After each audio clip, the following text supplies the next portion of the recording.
आप सभी का आपके favourite recap channel Cinema Cafe Hindi recap of world's best movies में दिल से स्वागत करता हूं दोस्तों।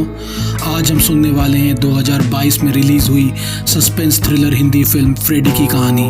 पर इससे पहले कि मैं एक्सप्लेनेशन शुरू करूं, उम्मीद करता हूं कि आपका दिन अच्छा कटे और आप खुश रहें। रिकैप पसंद आए तो प्लीज़ लाइक और सब्सक्राइब कर दीजिएगा। फिल्म की शुरुआत में हमें मुंबई में रहने वाले एक पारसी डेंटिस्ट डॉक्टर फ्रेडी जिनवाला से मिलाया जाता है, जो बहुत ही शर्मीला और सामाजिक रूप से दबा हुआ इंसान होता है, जो ज़्यादा लोगों से घुलना मिलना बिल्कुल पसंद नहीं करता। वो किसी से भी खुल के बात नहीं कर पाता और अपने में ही सीमित रहना ज़्यादा पसंद करता है। उसका एकमात्र दोस्त उसका पालतू कछुआ हार्डी होता है, जिसे वो अपने जान से भी ज़्यादा प्यार करता है और अपने खाली टाइम में वो मिनिएचर प्लेन्स को पेंट करना पसंद करता है, जो कि उसका एकमात्र हॉबी है। हालांकि डॉक्टर जिनवाला के मन में शादी करने की बहुत ही तीव्र इच्छा दबी होती है और इसलिए वो डेटिंग और मैट्रिमोनियल साइट्स की मदद से काफ़ी लड़कियों से रेस्टोरेंट में मिलने जाता है, मगर हर बार रिजेक्ट होकर आ जाता है। एक बार वो एक लड़की से कैफ़े ब्लू रेस्टोरेंट में फूल का गुलदस्ता लेके मिलने जाता है, मगर मुलाकात के दौरान वो अजीब अजीब हरकतें करने लगता है और एक डेस्परेट इंसान की तरह लड़की के छाती की तरफ बार बार अनजाने में उसकी नज़र जाती रहती है। इन हरकतों के बाद लड़की बहुत असहज महसूस करने लगती है और गुलदस्ता छोड़ के वहाँ से उठ के चली जाती है। असल में जब फ्रेडी बच्चा था तब उसके साथ बहुत ही बुरा ट्रेजेडी हुआ था। उसकी मम्मी का एक पराये मर्द के साथ अफेयर था, जिसकी वजह से उसके पिता ने उसकी मम्मी को शूट करके मार दिया था और खुद को भी गोली मार ली थी। ये सब फ्रेडी ने अपनी आंखों के सामने होते देखा था। तब से फ्रेडी ऐसा हो गया होता है और उसकी आंट पर्सिस बचपन से उसका देख रेख कर रही होती है। एक दिन फ्रेडी अपने घर में बैठा मिनिएचर प्लेन्स पेंट कर रहा होता है जब अचानक से उसे एक फ़ोन कॉल आता है और एक लड़की उसे बोलती है कि उसे मैट्रिमोनियल साइट में फ्रेडी का प्रोफाइल बहुत ही ज़्यादा पसंद आया है और वो उससे मिलना चाहती है। फ्रेडी बहुत एक्साइटेड हो जाता है और अगले दिन सज धज के उसी कैफ़े ब्लू रेस्टोरेंट में फिर से गुलदस्ता लेके मिलने पहुंच जाता है। वो काफ़ी घंटे इंतज़ार करता है, मगर वो लड़की आती ही नहीं है। जब फ्रेडी निराश होकर वहाँ से उठ के जाने लगता है, तब पास वाले टेबल में बैठे कुछ शैतान लड़के लड़कियाँ ज़ोर ज़ोर से हंसने लगते हैं। तब हमें पता चलता है कि उन्होंने फ्रेडी के साथ एक गंदा मजाक किया होता है। एक रिश्तेदार की वेडिंग सेरेमनी पार्टी में फ्रेडी अपनी एक दूसरी आंटी के साथ बैठा कोल्ड ड्रिंक पी रहा होता है जब उसे एक बहुत ही सुंदर लड़की जिसका नाम कायनाज होता है दूर से दिखती है। उसकी आंटी ज़बरदस्ती फ्रेडी को उससे बात करने के लिए भिजवा देती है। फ्रेडी डर डर के लड़की के पास जाता है और जैसे ही बात करने की कुछ कोशिश करता है, उस लड़की का पति रुस्तम आ जाता है और फ्रेडी पे ये इल्ज़ाम लगाता है कि वो उसकी बीवी के साथ फ्लर्ट कर रहा है और धक्का मार के फ्रेडी को नीचे गिरा देता है और कायनाज को खींच के पार्टी से बाहर ले जाता है। अगले दिन सुबह फ्रेडी आश्चर्यचकित हो जाता है जब कायनाज उसके क्लिनिक में अपना दांत चेकअप करवाने पहुंच जाती है। फ्रेडी उसके दांतों का एक्सरे निकलवाता है और अगले दिन सर्जरी की सलाह देता है। सर्जरी के दौरान कायनाज को फ्रेडी लोकल एनेस्थीसिया की जगह जनरल एनेस्थीसिया देके पूरी तरह बेहोश कर देता है और बेहोशी की हालत में ही कायनाज के सामने अपने प्यार का इजहार करता है। उसके बाद धीरे धीरे फ्रेडी कायनाज के बारे में ही 24 घंटा सोचने लगता है और मन ही मन में उसको अपनी प्रेमिका और पत्नी के रूप में मानने लगता है। यहाँ तक कि वो अपनी कार में रोज कायनाज के घर के नीचे वेट करने लगता है ताकि उसकी एक झलक पा सके। मगर एक दिन ऐसे ही वेट करते करते अचानक से फ्रेडी देखता है कि उसका पति रुस्तम उसे मार रहा है। उस रात फ्रेडी सो नहीं पाता है और उसे अपने बचपन के भयानक सपने आते हैं। अगले दिन सुबह फ्रेडी बहुत बेचैन रहता है और कायनाज को कॉल करके एक बार उससे मिलने के लिए बोलता है, इस बहाने कि वो चेक करना चाहता है कि सर्जरी के बाद कायनाज के दांत का घाव ठीक से भर रहा है कि नहीं। एक पार्क में दोनों मिलते हैं और फ्रेडी कायनाज को उसके चेहरे पे मार खाने के निशानों के बारे में पूछता है तो कायनाज उसे बताती है कि उसका पति रुस्तम उसके साथ बहुत मारपीट करता है और अगर वो रुस्तम को डिवोर्स देने के बारे में सोचती भी है तो रुस्तम उसे जान से मार डालेगा। इस घटना के बाद आगे के कुछ दिनों में फ्रेडी और कायनाज छुप छुप के मिलने लगते हैं और कायनाज भी फ्रेडी में इंटरेस्ट दिखाने लगती है। कायनाज के ऊपर रुस्तम का मार धार और अत्याचार इतना बढ़ जाता है कि दोनों मिलकर डिसाइड करते हैं कि वो रुस्तम को अपने रास्ते से हटा देंगे और आपस में मिलकर शादी कर लेंगे। फ्रेडी एक रात सबसे आंखें बचा के रुस्तम को अपनी कार के नीचे कुचल के मार देता है। फिर वो अगले हफ्ते के अपने सारे मेडिकल अपॉइंटमेंट्स कैंसिल करके सीधे वहाँ से अपने करजत वाले फार्म हाउस में ड्राइव करके निकल जाता है। फार्म हाउस में पहुँच के अपने सारे सपनों को अपने आंखों के सामने पूरा होते देख फ्रेडी के ऊपर एक खुशी की लहर दौड़ जाती है और वो अपने में ही डांस करने लगता है। वो पूरा एक हफ्ता अपने फार्म हाउस में रहता है और इसी बीच अपनी गाड़ी पे टक्कर से पड़े डेंट को भी ठीक करा लेता है। पूरे एक हफ्ते बाद मुंबई वापस लौटते ही वो सीधे कायनाज के घर पहुंच जाता है, मगर घर का दरवाज़ा कायनाज की जगह एक अजीब सा लड़का खोलता है जिसका कायनाज रेमंड लेके नाम बुलाती है। पीछे से कायनाज भी आ जाती है जिसका पहनावा, बातचीत करने का तरीका पूरी तरह बदल चुका होता है।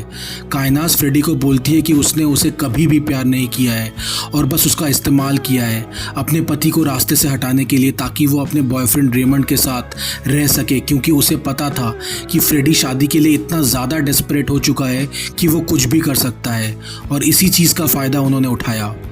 इसके अलावा कायनाज अपने पति रुस्तम के बहुत ही famous restaurant Light of Persia को भी हड़पना चाहती थी। फिर रेमंड और कायनाज मिलकर फ्रेडी की ज़बरदस्त बेइज्जती करते हैं और उसे वहां से भगा देते हैं, ये धमकी देके कि अगर उसने मुंह खोला तो वो पुलिस को सब कुछ बता देंगे। घर जाके फ्रेडी को अपने ऊपर बहुत ज़्यादा पछतावा होता है और वो ज़मीन पे लेट के रोने लगता है। अंत में जाके फ्रेडी उनसे बदला लेने की ठान लेता है और अपनी प्लानिंग शुरू करता है। सबसे पहले तो वो एक दिन चुपके से कायनाज के घर के अंदर घुस जाता है और उनके खाने में भर भर के नींद की दवाई मिला देता है और फिर उसके फेस वॉश में बर्तन धोने के लिक्विड डिटर्जेंट को मिक्स करता है, क्योंकि एक दफ़ा कायनाज ने उसे बोला था कि उसे सोडियम सल्फेट से एलर्जी है जिसकी मात्रा डिटर्जेंट में भर भर के होती है। इसके अलावा वो रेमंड के कार ब्रेक फ्लूइड भी निकाल लेता है जिससे गाड़ी के ब्रेक्स फेल हो जाते हैं। कायनाज गहरी नींद से उठ के पाती है कि उसके पूरे चेहरे पे लाल लाल बहुत ही भद्दे रैशेस पड़े हुए हैं। वो पागलों की तरह चीखती है और आनंद फानंद में दोनों अपनी कार में डॉक्टर के पास जाने लगते हैं, मगर गाड़ी के ब्रेक्स फेल होने की वजह से उनका एक्सीडेंट हो जाता है और दोनों को हल्की फुल्की चोटें आ जाती हैं। अगले दिन कायनाज को पता चलता है कि किसी ने उनके रेस्टोरेंट लाइट ऑफ पर्शिया का बहुत ही नेगेटिव ऑनलाइन रिव्यू पोस्ट कर दिया होता है, ये शिकायत करते हुए कि उनके खाने में से मरी हुई छिपकली मिली है। इसी के चलते कुछ पुलिस वाले आके उनके रेस्टोरेंट को कुछ दिनों के लिए बंद करने की धमकी दे रहे होते हैं। फिर वो अपने मोबाइल में देखती है कि किसी ने कायनाज और रेमंड का बहुत ही अश्लील फोटो सारे सोशल मीडिया वेबसाइट्स में पोस्ट कर दिया होता है, जो कि वायरल हो गया है। इन सब हरकतों से उनके रेपुटेशन को बहुत ही ज़बरदस्त धक्का पड़ता है। कायनाज को पक्का यकीन हो जाता है कि फ्रेडी इन सब के पीछे है। वो दोनों फ्रेडी के घर जाते हैं और उससे पीटने लगते हैं, मगर तभी पुलिस आ जाती है, क्योंकि फ्रेडी ने बड़ी चालाकी से पुलिस को उनके आने से पहले ही कॉल कर दिया होता है। पुलिस को देख के कायनाज उनको बोलती है कि फ्रेडी ने ही उसके पति रुस्तम का मर्डर किया है, मगर जब पुलिस सबूत मांगती है तो दोनों पाते हैं कि उनके फ़ोन में बतौर सबूत रखे सारे फ़ोटोज़ और मैसेजेस डिलीट पड़े हैं। असल में फ्रेडी पहले ही उनके घर में घुस के उनके फ़ोन से सारे फ़ोटोज़ और मैसेजेस डिलीट कर दिया रहता है जब वो नींद की दवाई खा के गहरी नींद में थे। पुलिस डॉक्टर फ्रेडी जिनवाला से पूछती है कि क्या वो उन दोनों के खिलाफ गलत इल्ज़ाम लगाने के आरोप में और फ्रेडी के साथ मारपीट करने के आरोप में कुछ कंप्लेंट वगैरह करना चाहते हैं, तो इस पे फ्रेडी ना बोल देता है। वो कुछ दिनों बाद फिर से फ्रेडी के घर में घुस के तोड़फोड़ करते हैं और फ्रेडी के बेस्ट फ्रेंड हार्डी कछुए को चुरा ले जाते हैं और उसे मार के उसका कछुआ सूप बना के पी लेते हैं। ये जान के फ्रेडी का दिल बुरी तरह टूट जाता है, क्योंकि वही उसका वन एंड ओनली फ्रेंड इस दुनिया में था। अब फ्रेडी का दिमाग सही में ख़राब हो जाता है। रुस्तम को जहाँ पे फ्रेडी ने कार से ठोक के मारा था वहाँ एक भिखारी हमेशा सोया रहता था। फ्रेडी उसको पैसा देके पहले पुलिस के पास जाने के लिए बोलता है। वो भिखारी पुलिस को बोलता है कि वो रुस्तम के कत्ल का एकमात्र चश्मदीद गवाह है और फ्रेडी के गाड़ी का नंबर पुलिस को बता देता है, मगर ये भी बोलता है कि गाड़ी चला कौन रहा था ये उसने नहीं देखा है। पुलिस जब फ्रेडी से पूछताछ करने उसे क्लिनिक पहुँचती है तो फ्रेडी उन्हें बोलता है कि असल में वारदात की रात कायनाज का बॉयफ्रेंड रेमंड उसकी कार ज़बरदस्ती उससे ले गया था और सबूत के तौर पे अपने फ़ोन पे कायनाज के द्वारा भेजे हुए मैसेजेस पुलिस को दिखाता है, जो फ्रेडी ने कायनाज के फ़ोन से अपने आप को भेजे थे जब वो उनके खाने में नींद की दवाई मिला के उनके घर में घुस गया था। फ्रेडी पुलिस को सीसीटीवी फुटेज भी दिखाता है जहाँ पे रेमंड और कायनाज फ्रेडी के घर में घुस के हार्डी को चुरा के ले जा रहे होते हैं। पुलिस को यकीन हो जाता है कि वो दोनों ही असली क्रिमिनल्स हैं। इसके बाद फ्रेडी काइनाज और रेमंड को कॉल करके बोलता है कि पुलिस उनको गिरफ्तार करने किसी भी वक्त आ सकती है, मगर अभी भी उनके पास एक लास्ट चांस है। अगर वो फ्रेडी से आके उसके करजट वाले फार्म हाउस में माफ़ी मांग लेते हैं तो वो उनकी जान बख्श देंगे। फ्रेडी उनको आते वक्त एक सूटकेस भी लाने के लिए बोलता है क्योंकि वो अपने फार्म हाउस से कुछ ज़रूरी सामान वापस मुंबई ले जाना चाहता है और वो खुद सूटकेस लाना भूल गया होता है।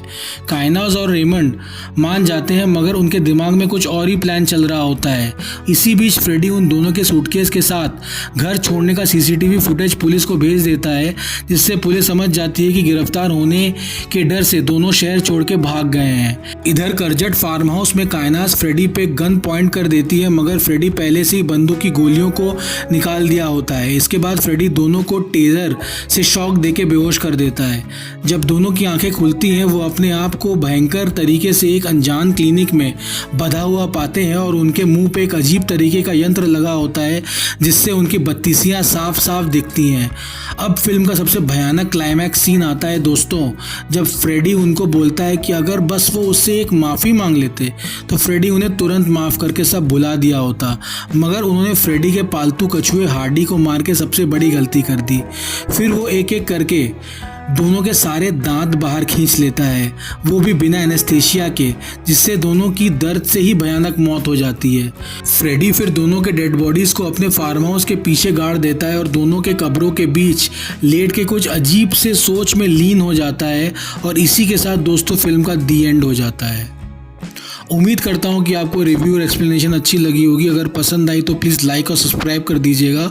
मैं आपके लिए बेहतरीन से बेहतरीन मूवीज़ की रिकैप वीडियोस लाता रहूँगा। फिर मिलेंगे दोस्तों एक नए मूवी और नए एक्सप्लेनेशन के साथ। तब तक के लिए गुड बाय, जय हिंद, वंदे मातरम और भारत माता की जय।